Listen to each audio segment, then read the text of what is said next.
Hello and welcome to your Newsmax Daily for the final day of April, Wednesday the 30th, 2025. Did I miss anything?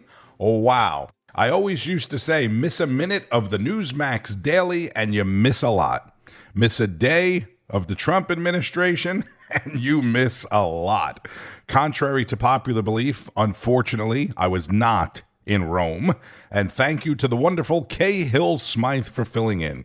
I do love when Kay says, hello, Newsmax Daily podcast family. If you are new to the family, thank you for the download. Yeah, not a good impersonation. She's Welsh, right? Hard accent to do. April 30th is Denim Day. Not what you may think. It is a day to show support for victims and survivors of sexual assault. The movement actually grew out of a rape case in Italy back in the 90s when a court wrongly determined the sex had to be consensual because the woman's jeans were so tight the rapist would not have been able to remove them. A fascinating case. It's sort of Italy's version of if the glove doesn't fit, you must acquit, but in reverse, right? It's also National Golf Day in the USA. While some people may have taken today off to celebrate by playing golf, President Trump, who loves golf as much as he loves being president, will not be celebrating his first 100 days by playing golf today. But he did have a celebration of sorts in Michigan yesterday. After years of leaders who sent your money to defend the borders of distant foreign nations, that's what we did. We'd fight for other nations, but not for ourselves. You finally have a president who is defending our borders and our nation.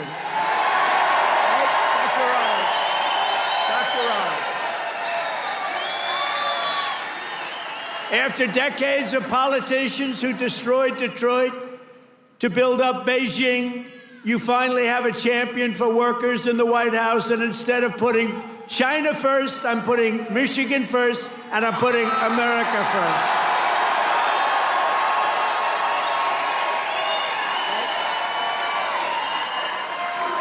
After a lifetime of unelected bureaucrats stealing your paychecks, attacking your values, and trampling your freedoms, we are stopping their gravy train, ending their power trip, and telling thousands of corrupt, incompetent, and unnecessary deep state bureaucrats, you're fired. Get the hell out of here. You're fired. Get out of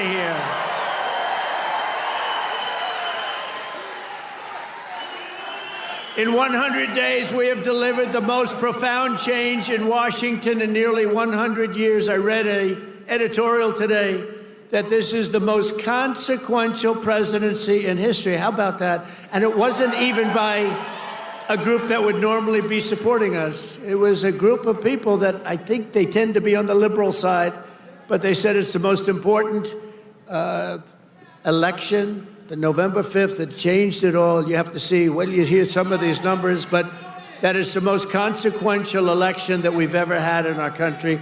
And what a nice thing. I'm going to start again subscribing to that particular paper. Even if I don't read it much, I'm going to subscribe.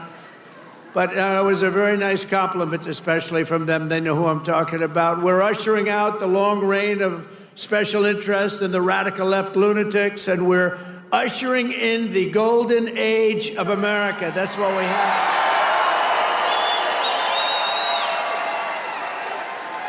Right? Front row Joe. Look at you, front row Joes. I miss you guys. I miss the campaign. You haven't changed. You've lost a couple of pounds. Oh, he's probably getting to one of those jabbers. You've lost a couple of pounds. You look good. And I have Mr. Wall here. This guy. How many rallies have you gone to? Like hundreds, and we love him here.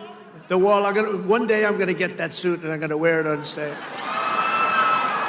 We appreciate it, fellas. Great. Thank you.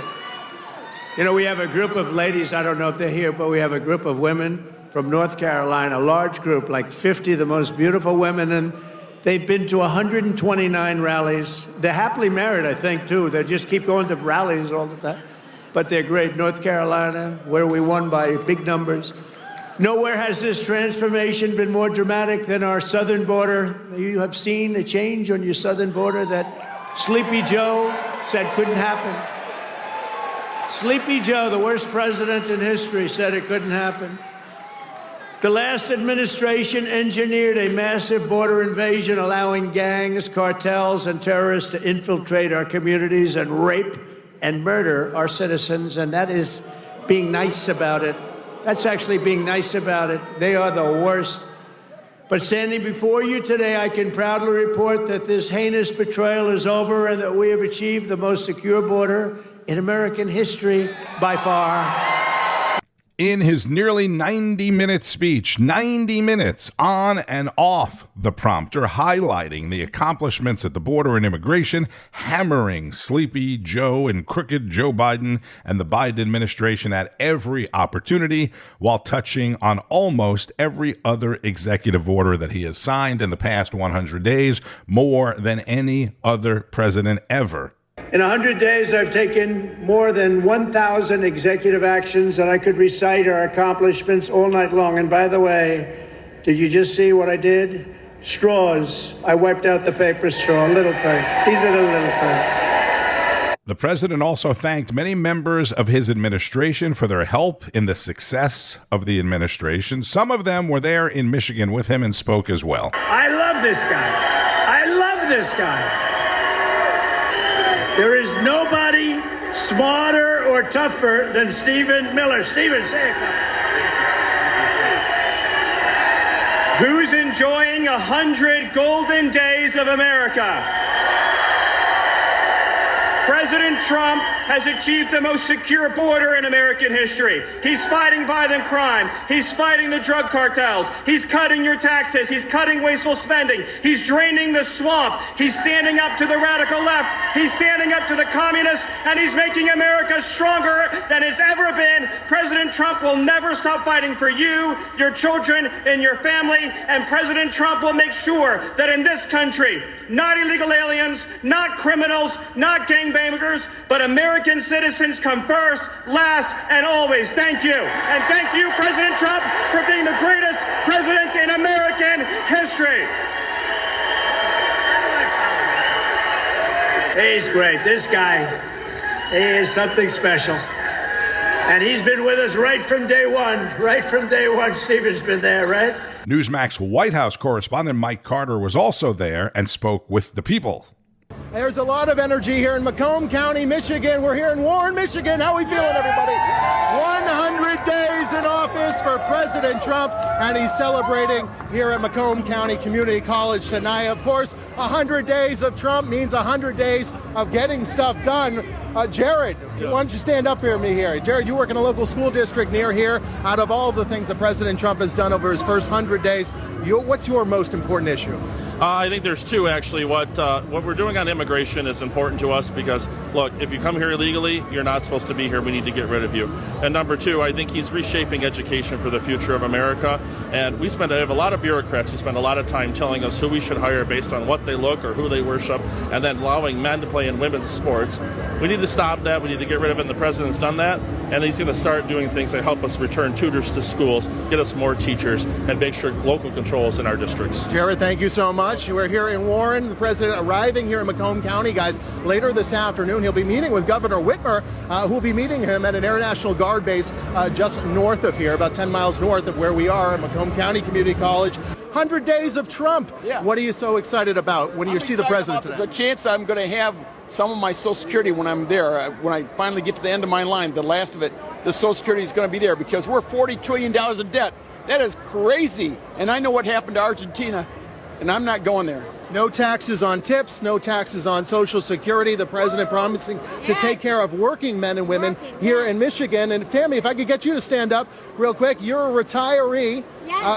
What has the president done in his first 100 days that has satisfied you? You had to go back to work not too long ago. Yeah, I had to go back to work because Social Security gets taxed, and then you have to pay for your own Medicare. You went back to work during the Biden administration? I had to because it was not a Build Back Better for me and my husband. He's a truck driver. He makes about $1,000 less a paycheck now because of Build Back Better. You know, he hauls steel. How honored are you that President Trump is here in your hometown giving his 100th-day speech tonight? I love it. I love it. I was here for his rally in September. It was huge. I love the guy. He says what I say across the kitchen table. Sometimes he is a little funny about people, describing them. But, we all laugh at it. We're Republicans. We can laugh at stuff.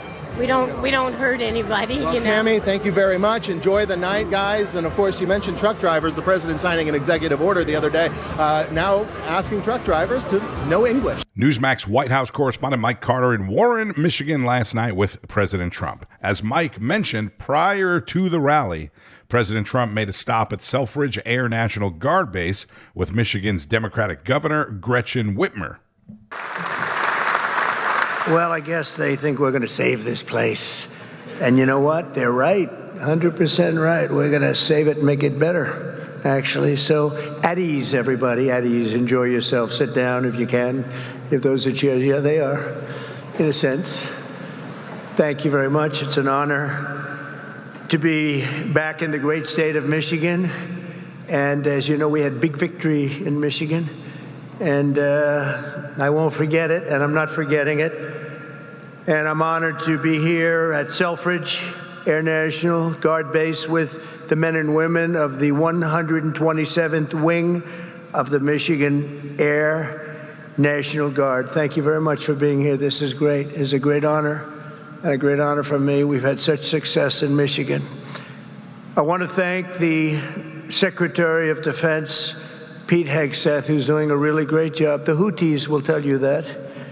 He's doing a very good job. Major General Paul Rogers and Brigadier General Daniel Kramer of the Michigan National Guard. Commander of the 127th Wing, Brigadier General Matthew Brancato, thank you very much. Deputy Commander Colonel David Spihar, wherever you may be, David. Where's David? Huh? Hello? Hello, David.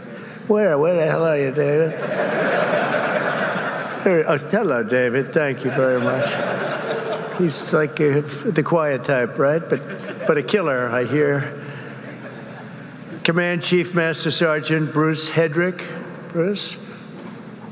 Hello, Bruce. Thank you very much, Bruce. Thank you, Bruce. Great job. For decades, they've been trying to save this facility. I didn't realize that. I thought it was just recently, because I heard about it recently from some people, including your governor, who has done a very good job. She came to see me. That's the reason she came to see me, by the way, to save Selfridge. And she was very effective, along with some of the other politicians and some of the military people. They love this place. They love what it stands for, all the victories they've had here over the years. So I want to thank Governor Gretchen Whitmer for bringing it also to our attention very strongly.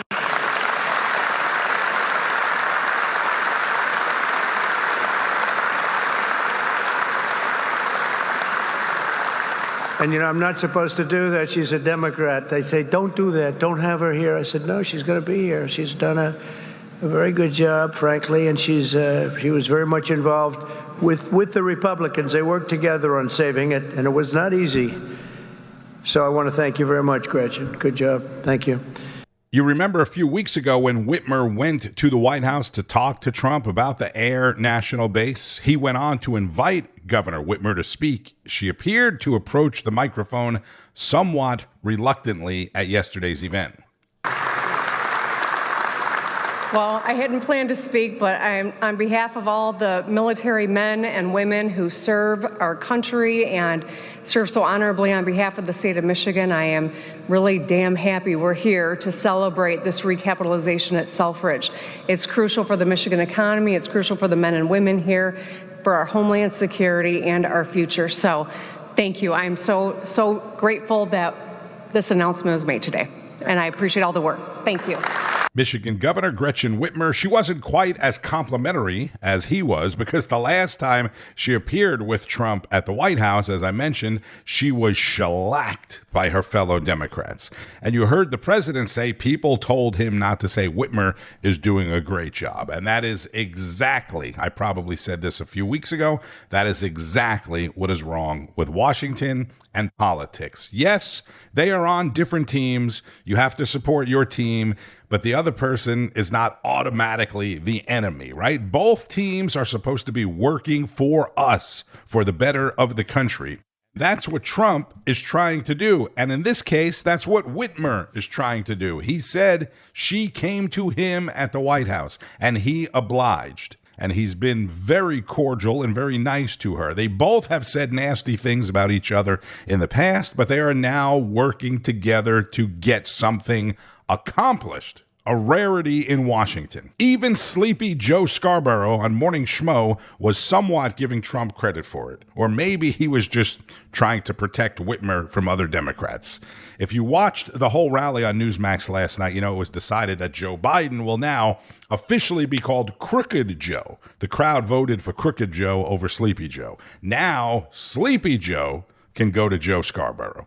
This, of course, is President Trump's second 100 days in office. More on that from Newsmax chief Washington correspondent James Rosen. Two inaugurals, two very different presidencies. Almost immediately, the first Trump term bogged down in disputes over inaugural crowd size. Total audience it was. Total audience, but not simply in person. But that's right. And the uneven rollout of an immigration ban on Muslim-majority countries. Do you feel like you and your staff there that you're in control of events at the White House? I think to say that we're in control would be a substantial understatement. In contrast, the second Trump term has taken off like a rocket, with sweeping cuts to the size of the federal workforce, a series of major investment announcements, and hard right turns in virtually all executive branch policies. This president did more in the first 100 hours than the previous president did in the first 100 days. Many analysts see the difference between the two Trump administrations defined chiefly by personnel.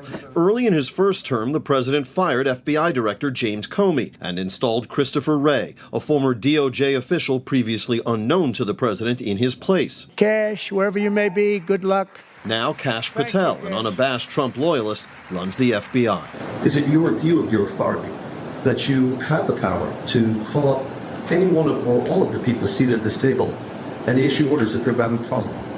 Oh, yeah, they'll follow the orders. Yes, they will. Personnel is policy. Craig Shirley is a presidential historian and author of the introduction to this official collection of Trump speeches. You need to learn, don't ever listen to the Washington establishment because it's always wrong. Another key difference is that this time Mr. Trump won the popular vote. Abraham Lincoln and Ronald Reagan wrote often about how you couldn't get anything done or very little done in Washington without the support of the American people. Take a look at what happened. Perhaps the biggest change came when former President Trump was shot in Butler, Pennsylvania last July. Butler very much changed him. Selena Zito is a reporter for the Washington Examiner, co-author of 2018's The Great Revolt, Inside the Populist Coalition Reshaping American Politics, and author of the eyewitness account Butler, forthcoming in July. Zito was only 4 feet away from the former president when he was shot. He understood the gift that he was given to survive that. He knows time is short and he only has so much time to get things done. And he was saved for a reason. And that is the engine behind Donald Trump 2.0. To be sure, Trump 2.0 has had its share of early stumbles, from the Signalgate controversy to the deportation of a Maryland man after what the administration called a clerical error. Still, by all accounts, the 47th president is proceeding with the kind of ambition, speed, and efficiency the 45th president only dreamed of attaining at this stage. At the White House, James Rosen, Newsmax. Great work from Newsmax chief Washington correspondent James Rosen. And speaking of the Butler assassination attempt, our Greg Kelly continues his relentless pursuit for information and accountability. We found out something interesting. I heard about a rumor for a long time about, well, what was going on July 13th of 2024. I heard a rumor that, well, it's about CNN. CNN. They don't really like President Trump all that much, do they? And they're all very arrogant, and they look down on him, especially this crew, the political team, and anybody who has their hands on their hips like they're all that. I heard a rumor that this was the first rally, July 13th, 2024, that CNN ever took live. Well, kinda. The CNN covered the Butler rally live from the very start to the gunshots and beyond. They got out right after the gunshots. The rumor isn't entirely correct, but it's not entirely wrong. I don't suspect anything sinister, but for all the dates of all the times they had rallies, let's see here. Thursday, June 6th, they took 17 seconds. Friday, June 28th, they took 3 minutes and 51 minutes of coverage, but it wasn't the beginning and it wasn't the end. Let's see here. July 9th, they did 17 seconds. Butler, they went from the very first minute right up until he was shot. That's 6 minutes. That's longer than any other rally for 2024. And all these others, they did not cover. Again, nothing sinister, just kind of one of those weird things. Here is that moment, by the way. Out of 69 Senate races, one in a state that voted the other way for president. And Ron, the Democrats are defending. I'm so sorry to do this to you, but we're going to have to interrupt you, and I'm sorry to put you all on standby, but we're going to go to President Trump now, who's speaking at a rally in Pennsylvania. We await his VP pick ahead of the convention. Let's listen in. Commonwealth with thousands of proud, hardworking American patriots, and that's what you are, and we got to bring our country back to health. Okay, maybe it was just the interest in the possible, announcement of the VP, right? Was that going to happen at that moment? Maybe. When it did actually happen, when the gunshots rang out, they did this. That chart's a couple of months old, and if you want to really see something that's said, take a look at what happened.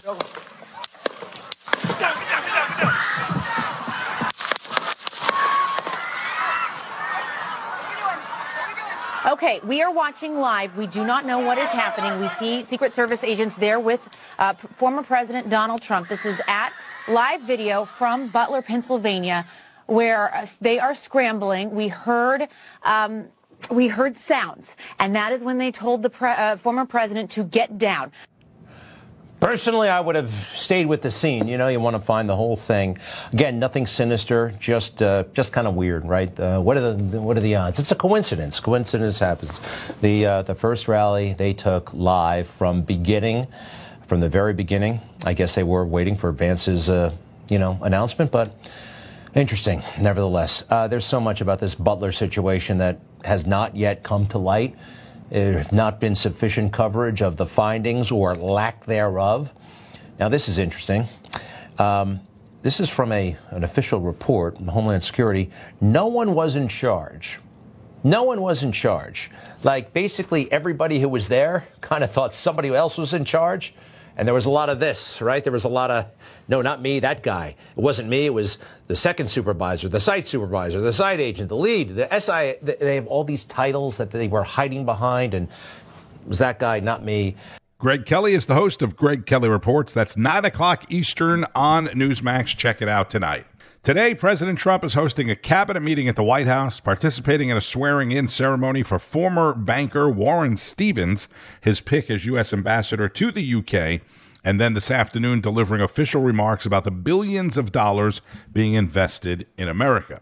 So a lot of news will be made out of those events. So my assignment to the Washington, D.C. area, which I may or may not have more on in the near future, and then to the Talladega Superspeedway in Alabama for Sunday's NASCAR race with my friend Joey Logano. He's not really my friend, but, my guy. And on the way back to Florida, probably from Washington to Alabama as well, and then on my way back to Florida, I passed by several Camping World RV centers, which are sort of famous for their huge American flags, proudly displayed more than 100 feet above the location. If you've seen it, you know what I'm talking about. And believe it or not, some people are now all of a sudden fighting Camping World CEO, the great Marcus Lemonis, to take them down.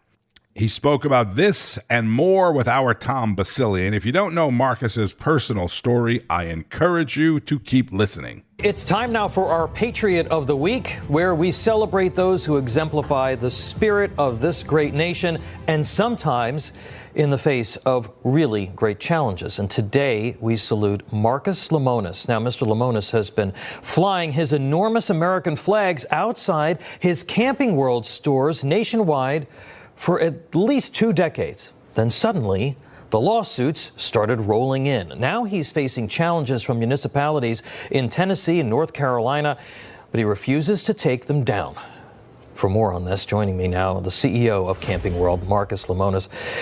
Good to see you. I've been so excited to talk to you because I give you so much credit for what you're doing. It is really amazing. I live in Tennessee. I've seen these flags in person.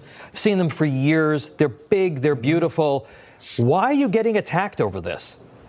I think ultimately you have local ordinances that want to control the marketplace, and you think about what the current administration thinks about eliminating regulations in business, and I think the left gets a little too excited thinking that when we say we want to lessen regulations, we're talking about things that protect customers. What we're really trying to do is just give people the freedom to do what they want to do within the compliance of the law. And this whole flag nonsense, quite frankly, is baffling to me because we use the FAA as our regulator. If the FAA tells us no, or they tell us it needs to be lower or smaller, we comply with that. Outside of that, it's the subjective piece. And, I've been doing this for 20 years, as you mentioned, and I keep saying it to people. It's not coming down, no matter what.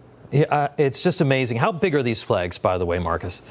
So the flagpoles are 130 feet, and they're universally the same across the country. And the flag itself is 40 by 80. It's 3,200 square feet. And yes, it is big. And yes, it does cost over $130,000 to put up. Wow. But it really is representative of me, of my love letter, my gift back to the people that have served this country, who have defended this country, to allow an immigrant like me to come here and to have a job and to employ 14,000 people.